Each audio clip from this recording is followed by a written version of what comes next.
Halo semua, apa kabarnya? Semoga selalu dalam keadaan sehat ya. Nah, kali ini kita akan membahas latihan soal dan pembahasan mengenai enzim ya.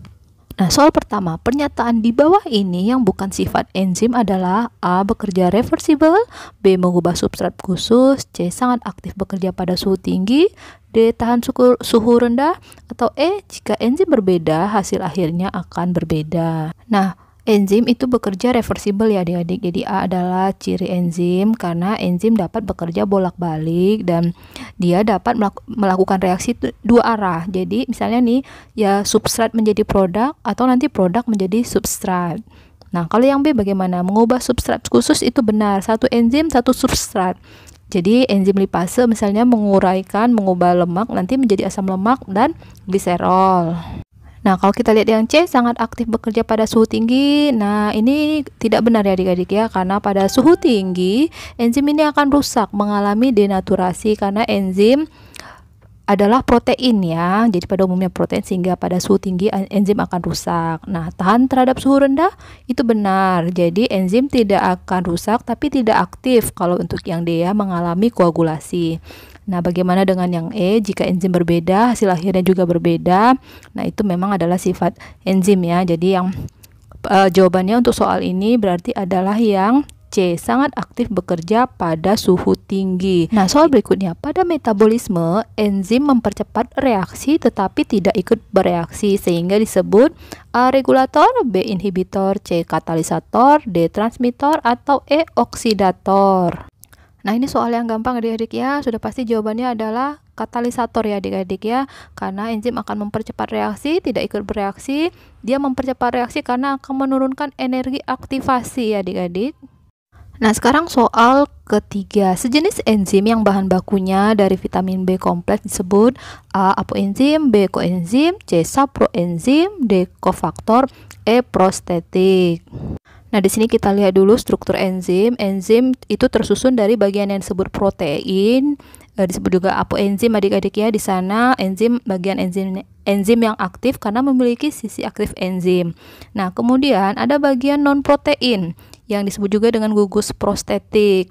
Nah, gugus prostetik ini nanti tersusun dari kofaktor dan koenzim. Kofaktor itu apa? Kofaktor bagian yang tadi non protein penyusun enzim, dia tersusun dari mineral anorganik. Contohnya apa? Fe, zat besi, kalsium dan lain-lain. Sementara koenzim di sana adalah bagian penyusun protein, penyusun enzim ya yang bukan protein tapi dia tersusun dari bahan organik. Nah, vitamin B adalah contoh dari koenzim. Sementara nanti protein dan non-protein atau apoenzim dan prostetik akan menyusun enzim keseluruhan yang disebut dengan holoenzim adik-adik ya. Nah, dengan demikian jawaban dari soal ini, enzim yang bahan bakunya dari vitamin B kompleks disebut koenzim, opsinya adalah B ya adik-adik. Nah, soal berikutnya, perhatikan gambar di bawah ini, ada struktur Y, X, kemudian gambar di sebelah kanan. Nah, pertanyaannya, adanya komponen X akan menyebabkan fungsi enzim Y apakah A. tidak terpengaruh, B. semakin aktif, C. terhambat, D. memerlukan energi lebih rendah, atau E. memerlukan energi lebih tinggi. Nah, kita lihat dulu adik-adik ya gambar tersebut di mana Y adalah enzim yang memiliki sisi aktif di sana. Nah, kemudian X akan menempati ruang pada Y ya.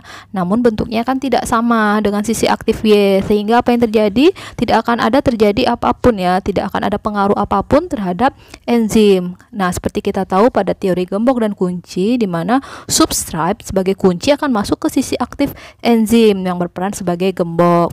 Sehingga pada soal tersebut jawabannya adalah A ya. Nah, sekarang kita masuk soal nomor 5. Kerja enzim dipengaruhi oleh pH. Enzim bekerja maksimal pada pH optimum. Nah, perubahan pH di bawah atau di atas pH optimal akan mempengaruhi laju aktivitas enzim. Grafik yang sesuai untuk menggambarkan hal tersebut adalah di sana ada apakah A, B, C, D, atau E ya adik-adik. Nah, kita tahu bahwa enzim itu memiliki pH optimal yang berbeda-beda adik-adik ya, tiap enzim. Jadi ada enzim yang aktif pada kondisi asam, pH-nya rendah, dan ada juga yang bekerja aktif jika berada pada pH yang tinggi atau basa ya. Jadi untuk pada soal grafik yang tepat adalah yang gambar D ya adik-adik ya, aktivitas enzimnya. Nah, soal berikutnya nomor 6. Berikut ini adalah data percobaan pengaruh suhu terhadap enzim katalase. Kita lihat di sana suhu 25, 30, 35, 40, H dan H2O2, ada gelembung dan nyala api. Oke, kalau kita lihat di sana pertanyaannya, kesimpulan yang dapat diambil dari percobaan tersebut adalah apakah A. Enzim katalase aktif pada suhu tinggi, B. Semakin tinggi suhu, semakin efektif enzim bekerja, atau C. Kerja enzim optimal pada suhu 40 derajat Celcius, D. Enzim tidak dapat bekerja pada suhu tinggi, atau E. Enzim tidak dapat bekerja pada suhu rendah. Nah, kita lihat di sini, jika enzim katalase aktif pada suhu tinggi, option A itu tidak benar ya. Justru pada suhu 40 derajat Celcius, enzim menjadi di sana gelembungnya tidak ada, nyala api juga sedikit.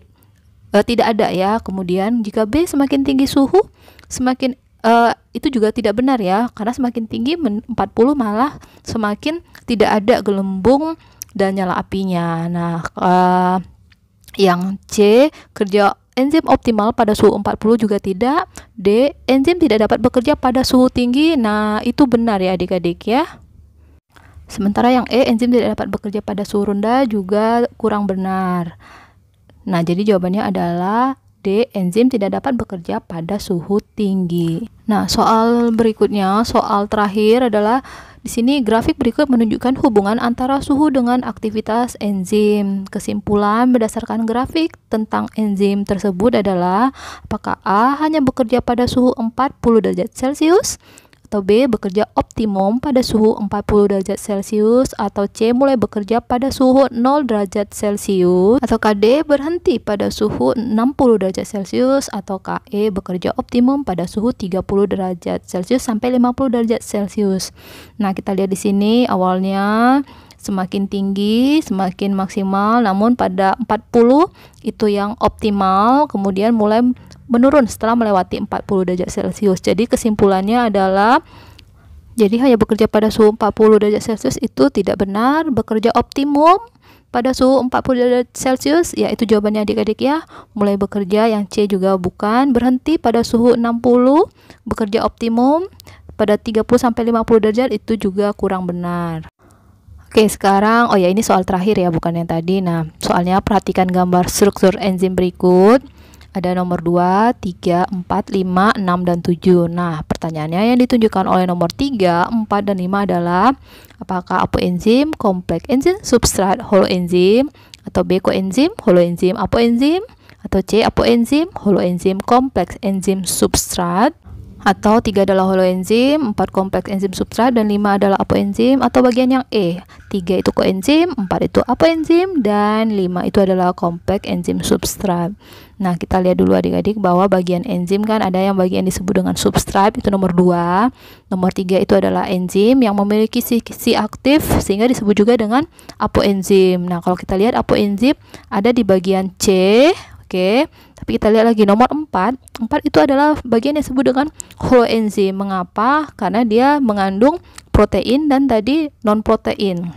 Oke, 4 adalah holoenzim. Sementara nomor 5 itu adalah kompleks enzim substrat ya. Nah, berarti kalau 6 dan 7, 6 itu adalah 6 dan 7 produk ya yang kemudian nanti dilepaskan setelah reaksi berakhir. Nah, jadi jawaban yang paling tepat apa adik-adik? Ya benar ya, yang paling tepat adalah nomor 3 adalah apoenzim, nomor 4-nya adalah holoenzim, dan nomor 5-nya adalah kompleks enzim substrat. Jadi jawabannya adalah C. Nah, adik-adik, itu tadi pembahasan soal dan pembahasan kita mengenai enzim. Semoga dapat menambah pemahaman kalian mengenai enzim ya. Kita bertemu pada materi selanjutnya adik-adik. Tetap semangat. Salam.